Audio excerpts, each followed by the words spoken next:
Assalamualaikum warahmatullahi wabarakatuh. Tepang deui sareng sim kuring Ujang Combro.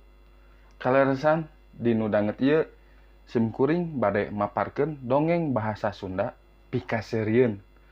Anu janten jadi judul dinu dongengan ieu nyaeta dongeng bahasa Sunda pikaseurieun carita rampok jeung tukang kios.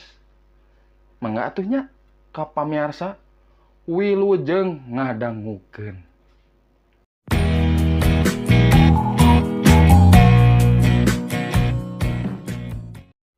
Dongeng bahasa Sunda pikaseurieun carita rampok jeung tukang kios. Bewerna jeung mangkukna geus lila muka kios di hareupeun imahna.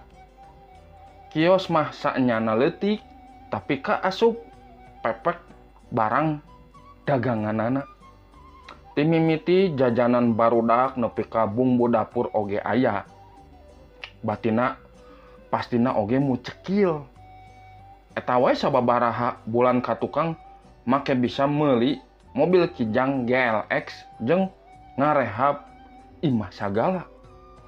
Tapi oge aya gosip beungharna mah cenah lain ku saukur dagangan biasa, tapi ku barang dagangan anu henteu dipajang.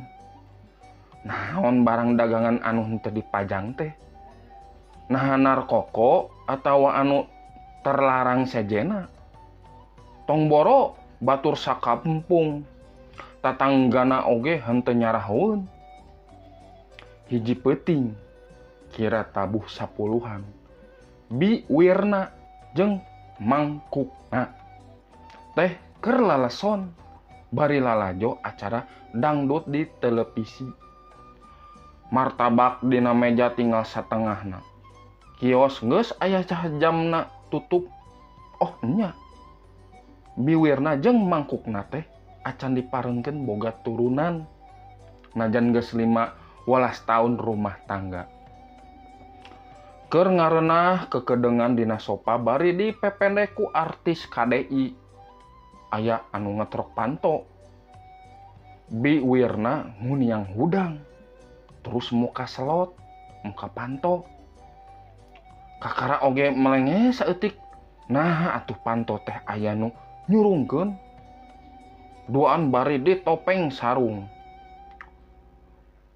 Anu saurang rikat nodongkeun pestol.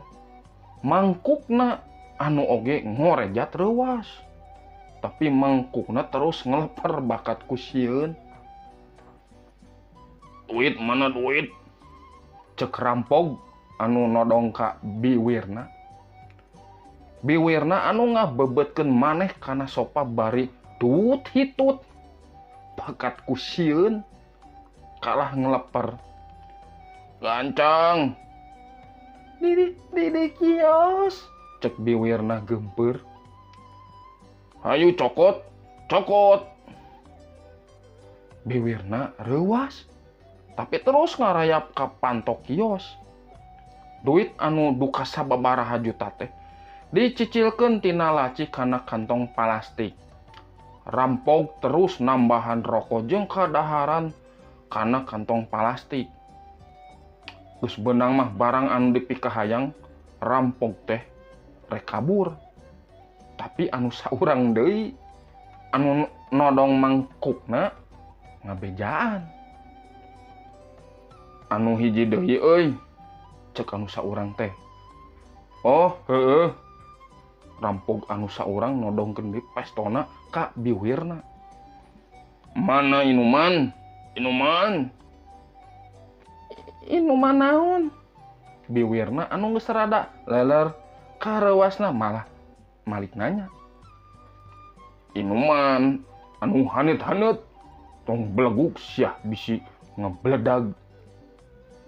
Biwirna reuwas. Dikitukeun mah manehna nunjuk dus di tukangan pantot. Biwirna anu bujurna kokompodan sieun di tajong ngorondang deui.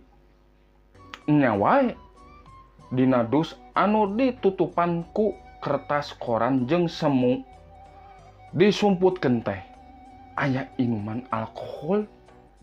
Si rampok nampanan. Lain ieu sia anu ti luar negeri.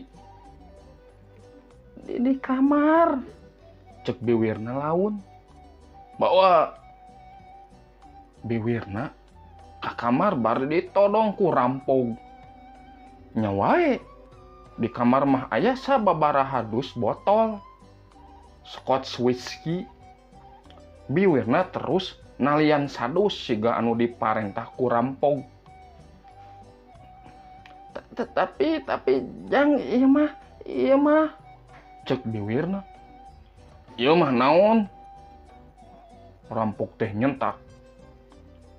Inuman bahaya. Ujang mah sikana acan leuwih ti 17 tahun. Ieu mah keur 21 tahun kaluhur. Cek biwirna henteu mikeun dus. Gagabah siah aing mah geus dewasa deuleu. Tapi sorana deuleu yeuh ku sia. Rampok teh ngodok sakuna bari anger nodong. Terus nyabut SIM tina dompet ku sungutna. Tah deuleu SIM aing. Oh nya 24 tahun. Cek biwirna bari mikeun dus anu geus dibeungkeut. Rampok teh ngajingjing dus bari anger nodong biwirna. Rampok teh kaluar ti kamar. Aya euy, cek rampok anu nodong mangkukna. Mucekil euy, cek anu saurang deui. Tong ngagorowok sia bisi ku aing didor. Cenah ka biwirna jeung mangkukna. Rampok anu saurang mundur bari anger nodong biwirna. Terus naong kaluar imah. Teu lila sora motor dihirupan. Rampok teh lalumpatan. Sora 2 motor ngadius ngebut. Geus kitu mah biwirna jeung mangkukna kaluar imah bari pating gorowok. Rampok! Di kantor polisi, biwirna jeung mangkukna laporan. Lantaran rampok teh kungsi nempokeun SIM. Atuh polisi teh gancang nyusutna. 3 jam ti harita, rampok anu opat urang teh kacerek keur marabok di saung sisi sawah. Salain duit, rokok, kadaharan, sababaraha botol Scotch whiskey jadi bukti. Isukna biwirna jeung mangkukna anu dicerek pasalna ngadang ganggeunnya barang haram Scotch whiskey. Jadi rampok jeung anu dirampok sarua disel. Aya ku kitu. Tah sakitunya pamiarsa dongeng ti Sim Kuring Ujang Comro anu ngeunaan dongeng bahasa Sunda pikaseurieun.